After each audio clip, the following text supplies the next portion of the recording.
Қайырлы кеш, құрметті достар. Кешегі инстаграмға келген сұрақтарға жауап беруге алдын ала бастапқы жарнасын бере алмаймын, жалғыз бастағанамын деген екен. Және де үшінші топта мүгедек енді жұмысқа жасауға денсаулық келмейді дейді. Не жеңілдіктер бар, мен машина алайын десем 30% төлеу керек екен дейді. Жалпы негізі жаңа ғана айтып өттім, Сумая деген кісіге жалпы үшінші топтағы инвалидтер болсын, қандай да болсын жандарға біз алғашқы жарнасын төлегеннен кейін олардан көп қағаз сұрап жатқан жоқпыз. Жалпы үйді алғаннан кейін сіздердің аттарыңыз аударылады, оригинал документтердің бәрі қолдарыңызда болады, және де ай сайын төлем ақшаларыңыз жаңа пайыз жоқ болғандықтан 10 жылға бөліп тастаған кезде өздеріңіздің төлеу мүмкіндіктеріңізбен былайша айтқан кезде 10 миллион үй алсаңыз ай сайын 60 мың теңге төлей аласыздар. Біз жалпы негізі бағдарламаны жасаған кезде кез келген адам ойнап күліп жүріп төлейтіндей мүмкіндіктер жасадық. Қызылордан 5-ші қабаттан болмаса 4 бөлмелі үй алып берсеңіз деп жазған екен. Жаңағы алатын жалақым 50 мың теңге деп жаңағы жазған екен. Осындай сұрақтар бар. Жалпы негізі біз біреуге жай қолына ақшаны ұстата салып немесе үй алып бере салмаймыз. Алғашқы жарнасы болу керек. Біздің Аманат Хоумның тәртіптері бар, уставтары бар.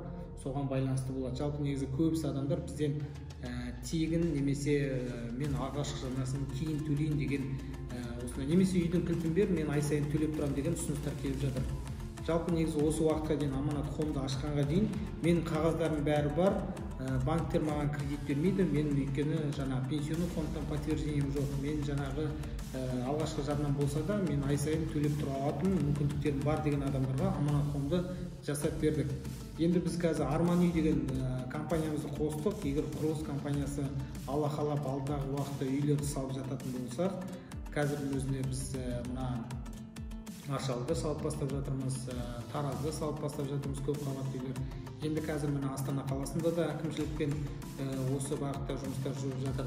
Алдағы уақытта осындай өзіміздің салған үйлеріміз болған жағдайда сіздерге алғашқы жарнасынан да жарнасыз да беретін кездеріміз болатын шығар. Әрине біз халықты тонап кету үшін жасаған жоқпыз. Осы жобаның бәрін осы сіздерге үй алып беру үшін жасаған болатынбыз. Сондықтан халықтың мұқтажын бәрін біз білеміз. Сондықтан осыған жұмыс жасап жатырмыз. Арасында тек қана көп балалы отбасыларға алғашқы жарнасын 20% қылып берсеңіз жақсы болады екен деп жазған екен Гүлжан деген кісі. Құрметті достар, Асыл адам қорының біз осы Аманат Хоум жобасы бойынша үй беретін кезде сіздер былай айтқансыздар, сіздердің компанияларыңызға қандай гарантия бар, жабылып қалмайсыздар ма деген сұрақтар болған. Сол сұрақтарды біз толыққанды қамтамасыз ету үшін бізде экономикалық жағын есептеп шықтық. Кез келген уақытта біз Аманат Хоумды 3 бөліктен тұратынын айтатынымыз. Бірінші, заң аясында Қазақстан мемлекетінің заңына сәйкес тіркелген. Екінші, біздің экономикалық жағдайымыз. Үшінші, маркетинг. Осы экономикалық жағдайға келген кезде бірге бір қосқанда 2, 2-ге 2 қосқанда 4 шығу керек. Жалпы айтқан кезде математикаға келген кезде эмоцияға берілмейді. Сондықтан біз көп балалы болсын, қандай кісілер болсын, бәріне 30% алғашқы жарна деп жатырмыз. Егер 30%-дан 10%-ке немесе 20%-ға түсіретін болсақ, онда Аманат Хоумның экономикалық жағдайы әлсіреп, басқа кооперативтер сияқты жабылып қалу қауіптері бар. Сондықтан сіздерде біздің көбірек өмір сүргенімізді және де Аманат Хоумның біздерден кейін балаларымызға аманат болып қалғанын қалайтын шығарсыздар. Сондықтан біз 20% алғашқы жарнаға түсіре алмаймыз. Бізде жазады, осындай доход керек пе үй алу үшін дейді. Әрине доходтарыңыз керек емес, көмек мәселесінде біз енді Аллахтың қалауынша көмек беріп жатырмыз. Аманат Хоумның сайты неге жасамай тұр, кабинетке кіре алмадым дейді. Кабинетке кіру үшін өзіңіздің электронды почтаңызбен тіркелген болатынсыз, және де кейде электронды почтаңыз жасамай жатса, бізге жазыңыз, немесе Жасұлан деген біздің администратор сайты бар, соған хабарлассаңыз болады.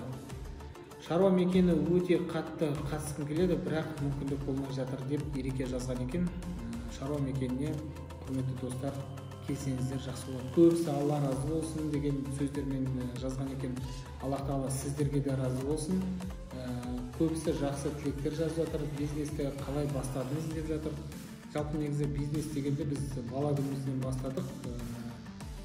Роза ханым жазған екен. Жалпы негізі бизнесті біз бизнес деп қараған жоқпыз, біз просто жұмыс жасадық. Оказывается, оның бәрі бизнес екен. Жалпы негізі сауда-саттық мәселесіне келетін болсақ, қаржы сауаттылыққа келетін болсақ, біз өзімізге керекті оқулардың бәрін оқып, нағыз керекті оқуларды оқыдық та, сонымен жылдам дамып, мына көштен қалып қоймау үшін әлемдік деңгейдегі компанияларды зерттеу арқылы біздің бизнестеріміз дамып келе жатыр. 1,5 жылдан соң үй бағасы қымбаттай ма деп тағы да қойған екен. Құрметті достар, Аллаху әлем, қазіргі уақытта өздеріңіз білесіздер, үйдің бағасы тұрақты, жалпы негізі теңгенің өзінің бағасы құлдырап жатыр. Сондықтан теңгенің бағасы құлдыраған сайын біз енді әлемдік деңгейде алатын болсақ, үйдің бағасы бізде Қазақстанда так қымбат қазіргі уақытта. Етіктеріңіз қашан келеді, бағасы шамамен жазыңызшы дейді. Біздің етіктердің бағасы шамамен 25.000 теңгенің жобасында болады. Айтайық, тура сондай етіктердің егер де басқа магазиндерден қарастыратын болсаңыздар, олардың бағасы 100.000 теңгенің жобасында болады. Негізі таза былғары, іші таза теріден болғандықтан оның бағасы сол 25.000 теңге. 25.000 теңге деген енді қарай алсаңыз, қазір Қытайдың аяқ киімдері тура сондай.